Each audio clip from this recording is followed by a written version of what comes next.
Eliot Horizaro has made it to the studio. She is the Executive Director for Women and Girl Child Development Association right here in Uganda. And that we have a conversation that is really pertinent that we want to compound on. Funding the fight against gender-based violence. We also do know that over 6,000 cases of sexual harassment have been registered in 2020 and 2021 alone. And these are only the cases that made it to a police station nearby and they had to record. But then we have some other victims that have had to suffer within the confines of their homes because the perpetrator sometimes is the father, is the uncle, is the cousin. So most of these victims are adamant to go and report most of these cases in that regard. We also do know that in 2020 alone, 345,000 pregnancies were registered. In 2021 alone, 196,000 teenage pregnancies were registered between January and June of 2021. So if you are to tally July, August, September, November and December right now, you know that these cases have increased. We could be talking about 250,000 or even 300,000 teenage pregnancies in 2021. So if you to add what we are registering in 2021 and 2020, you could have 600,000 cases of teenage pregnancies, and all those could translate into sexual gender-based violence. We also do know that among those teenagers who got pregnant, many contracted HIV in that regard. That's why we are getting information that there's a higher prevalence rate among teenagers 15 to 24 years of age, but then it is different among boys who are within the same age bracket, which is 15 to 24. I would like to also talk about many of the victims who have been, abused by their own parents, by their own relatives. Cases of incest have been on the rise. We would like to talk about the magnitude of the gender-based violence right here in Uganda since the onset or onslaught of the COVID-19 pandemic. Eliot Horizaro is already here. She is the ED, Women and Girl Child Development Association. Very good morning, Eliot Horizaro. It's been a while since we last interacted. Yeah, good morning. Indeed. We were interacting on webinars courtesy of the Center for Constitutional Governance, talking about the shrinking civic space. That's the last time we were, conversing on the internet. And it was not a pretty space. You were telling me about how the shrinking space might, negate all the NGOs that are doing some good work in respect or spheres of the women and girls. Yeah. But yes, in August we shut down, courtesy of the NGO Bureau, some 54 NGOs. But what is surprising, some are still operating. I did talk to some of these individuals. Some of these NGOs are still operating, even though the NGO Bureau said, please stop your operations. For your organization, Women and Girl Child Development Association, did it also befall the same fate, or was it different for you? No, well, Women and Girl Child Development Association was different because they did not ask us to close, but closing the other organizations. You had the licenses and everything. Yes, but but that affected us. The closing other organizations affected us because we work together. We network with those organizations. Yeah. I see. Yes. So don't you think that the continued, closure of these NGOs might actually dampen the resolve of, this fight against GBV? Many of these NGOs were working in this sphere, of governance in that regard, and also trying to front some of the health social services to our people in the public. Do you think if we continue with this clampdown on these NGOs, we might not receive much success? Cases of teenage pregnancies will increase, HIV infections will increase because you, the stakeholders, are being suffocated. Yes, because this happened. This happened when we are all in the pandemic. Indeed.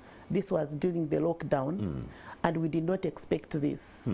The citizens that we work with in different constituencies expected us to work with them, to run to them when they don't have food, to run to them if the girls did not have the sanitary pads, to run to them to give psychosocial support at home, where the children were also asking different questions while they are not in the school.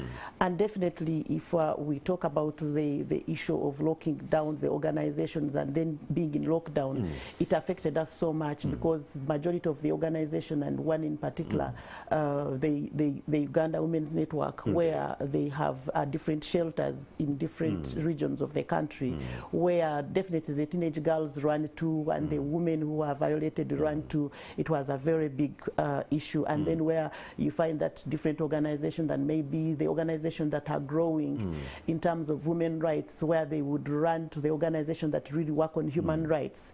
and then you hear they are closed, it became hard. And then another issue, I think, was the issue of the youth, where they were not at the university and the majority of them are not working.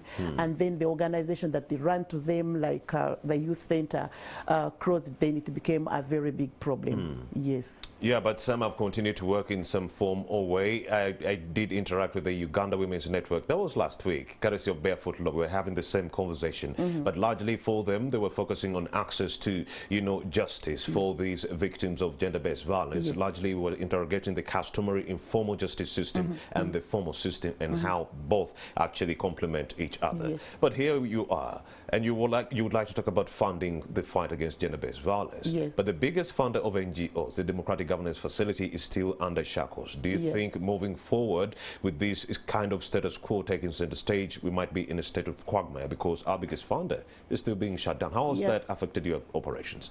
Yeah, thank you so much, Romeo. First of all, I know, yes, you introduced myself, but the viewers and the listeners, my name is Edio Tolizarwa Tumujiche. I work for Women and Girl Child Development Association, and I coordinate the Coalition on Girls Empowerment. And today I'm here to represent the Civil Society Budget Advocacy Group, where I am acting as the chairperson. And yes, Romeo, it is very, very important that today we want to talk about the funding for gender-based violence. I know mainly in Uganda we talk about gender-based violence and being in the days of 16 days of activism, where the whole world is talking about gender-based violence. But again, it's a broad thing, because when we look at the gender itself, the society, the how society takes it, and all the concerns that you are bringing out, teenage pregnancy, FGM, talking about the physical and psychological issues, the economic issues, they all affect us.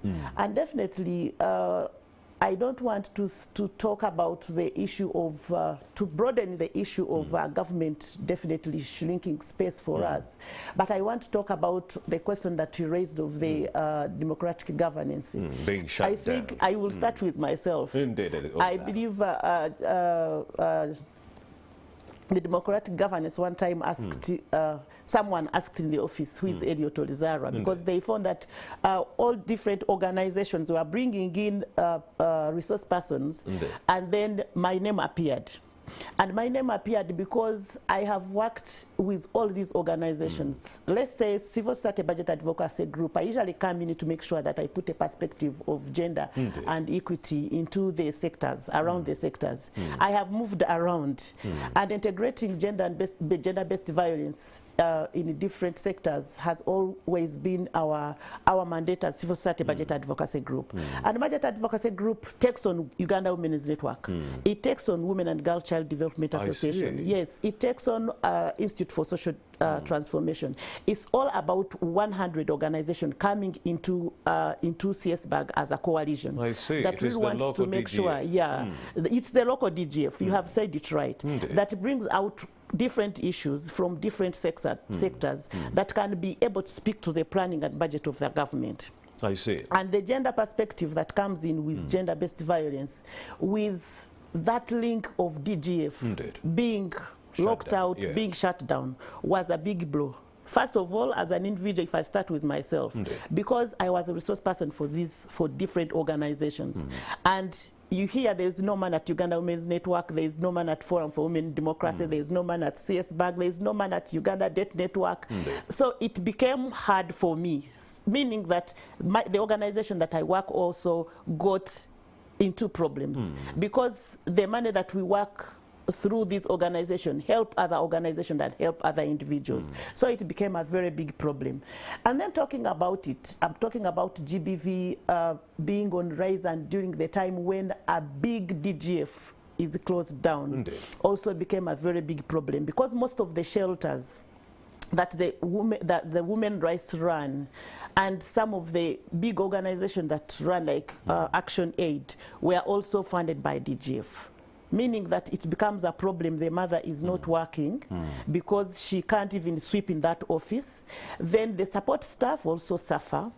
And even the constituencies that we work with, these meetings that we held, and then DGF is supposed maybe to give a transport. You give a transport of 20,000, but trust me, the mother will keep the 10,000 take home. So it becomes a very big problem. And remember, at the household level, we are locked down. The husband is not working. The woman is not going even into those meetings. And then the children at home. So the end result is to be idle. And being idle at that level, the man, the father may end up really let's unpack a double standard here, Elliot Odizara. This is what Morning at 10 TV does, because we shoot straight. When we talk to government officials on this show, they'll tell us, Romeo, they fight against GBV or any of these problems to clamp down teenage pregnancies or child marriages.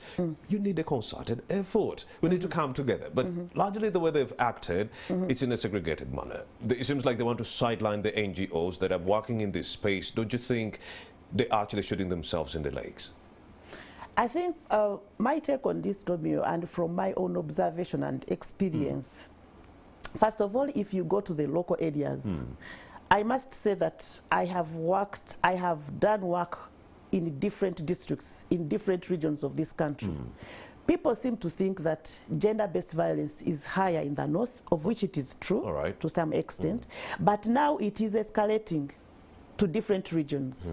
I had shared with you in the morning when we were talking about the Tonkosa campaign here in Entebbe, you know, where we found that almost 10 families, 3 girls have been pregnant during by the relatives. By the relatives, and people are quiet.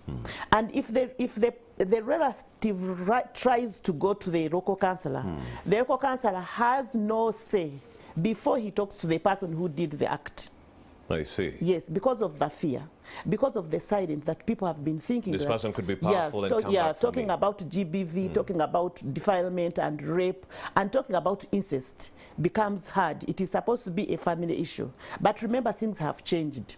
And then another issue that comes out on what you are saying is the issue of the local government officials. Some of them, yes, have information, but some of them don't have information and enough expertise to handle those cases. I see. Yes. I can give you a case in point. With CS Bag again and Spotlight, we have been running through a program on Spotlight where we're looking at integrating gender and equity, I mean gender-based violence into the plans and budgets. And not only this time, but working with agriculture, natural resources, either education, but again, to health department, that's not our concern. GBV is not our concern. We don't have so many issues related to GB that we need to attach a cost. That should be for community development officers, because GBV happens in the community. But again, our concern as civil society, we want to see government integrating gender-based violence into all those sectors. First of all, a case in point is if we use health. If government puts, let's say, a 6% of budget allocation of the whole country to health, but forget to put more money into GBV, then it means that GBV cases will affect health. So the 6% will not help the government to achieve its intended goal. What am I saying? A girl is going to be raped, and the girl is going to go to the health center. A health center where there is no nurse who knows exactly what happens. Or this girl is going to go to the police, and the police is going to say, we don't have the testing kits. So who is going to do that? You have to go to the health center, and you find the health center, first of all, maybe the nurse who is there has not gone through all this process of understanding that there was rape, and then we must test maybe how many hours have you taken, though it becomes a problem. This girl goes to this big hospital, and maybe this girl is already affected. She has gone to extremes, and maybe she's going to use the bed of which your father Romeo was going to use when he has diabetes. Indeed. You know, so we feel that the integration should go beyond. So those seeking HR services are going to constrain those who are seeking other health services. So as we come up with a budget for health, come up with a separate budget to handle GBV. I hear you on that one. So it affects every sector. There's a case in point, I don't know whether you have read about it, but maybe the viewers have read about it. The issue of World Bank, World Bank putting money on the road sector, and then when the workers go into the community, if you remember the road to Kamwenje, and then the people working on the road impregnates the girls around. Oh, yeah. And then goes even to have relationship with the wives within the community. And this increases GBV. So what are we saying? Integrating GBV into the budget and financing for GBV. If there is road construction, any project, yes, can the government put money for GBV sensitization? Actually, even some Chinese workers have been violating our very own citizens, or even the same local female workers within their coffers. Yes. If I'm Chinese and I'm the boss, you are one of the female workers that have been actually sexually harassing. Yes. And when you go to the communities, in different communities actually, you find that the cases of GBVs are different, but they are connected. You may find that we have physical GBV. Someone tells you, my husband beats me. But you ask a question, we shall ask a question. Why do you think women beat their husbands? And why do you think men beat their husbands if you are talking about physical violence? And they will come out strongly to tell you, my husband beat me because he was drunk. My husband beat me because I asked for food. My husband beat me because maybe he saw me with a man. I see. My husband beat me because I talked about school fees for the children. And it goes beyond to that broad thing of poverty, you know? All right, so, let's talk about some of the national, regional, and international GBV instruments or agreements that Uganda subscribes to. What are some of them? What are some of them? First of all, Uganda subscribed to CEDAW, the Convention on Elimination of Gender-Related Issues. Yes. And then you find that government again subscribes to the gender policy. We have a gender policy of 2017, and the government of Uganda subscribes to different gender-related frameworks, of which Uganda has consented. I see. And Uganda follows. We have the Constitution of Uganda. I see. And of which I think, Romeo, most of us have not read, even the people that work at the local government. We have the Local Government Act that brings all those things of GBV in place. We have the Children Convention, where children are not supposed to be violated, where all those cases of incest are well put into those conventions, and government has assigned to them. But it is not a very big deal for us, because we have gone beyond that, where we say that we have those legal instruments, we have those code of conducts, we have those action plans, we have those strategic plans, we have those constitutions, but we have not followed them better. Because cases have increased we have not implemented them. We have not implemented them better. Because 1 in 3 of our women are being, violated. 1 in 10 are actually receiving help from the police stations. How do we increase funding for GBV fights to ensure that more young girls are actually reporting these cases? Ramiro, I can talk about 3 actions that the government can do. First of all, looking at those legal instruments that they have assigned to, we need to follow them. That is one thing. Secondly, we know very well that the government of Uganda has never really been in surplus. But the money that we have can be shared accordingly, than sharing it to security and road sector and leave the GBV. First of all, we have one case that I mentioned before, that our local government need more information on how to manage these cases of GBV. Secondly, we have police, where you find that a police station has a family and protection unit, but they tell you if people come to present their cases, report their cases, they don't have the police form. All right. They don't have even money to print it. Imagine you have been beaten, you as a man, your wife has beaten you, or your wife has really decided to cut your private things. And then you want to go to the police to report. And you don't have money for the border, you don't have money for the ambulance, and you don't have money for the form. They ask you, go back to do what? To get the form, and then we work on your statement. Indeed. When it comes to GBV, we can go we can go beyond. It's a broad thing, yes.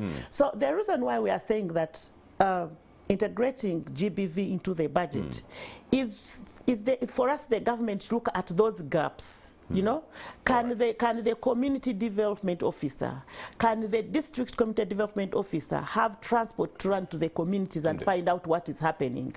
We are talking about the statistics. If someone tells you the statistics, I heard you talking about the 600 and what, I don't know where you got it. Indeed. Because most of the households are closed with their information. The community development officer can't reach there to find that. Orizaro, like I did mention, you can go on and on when it comes to GBV cases. I mean, we have all the laws, policies, conventions that have been subscribed to, but cases are still increasing exponentially. That's why such conversations can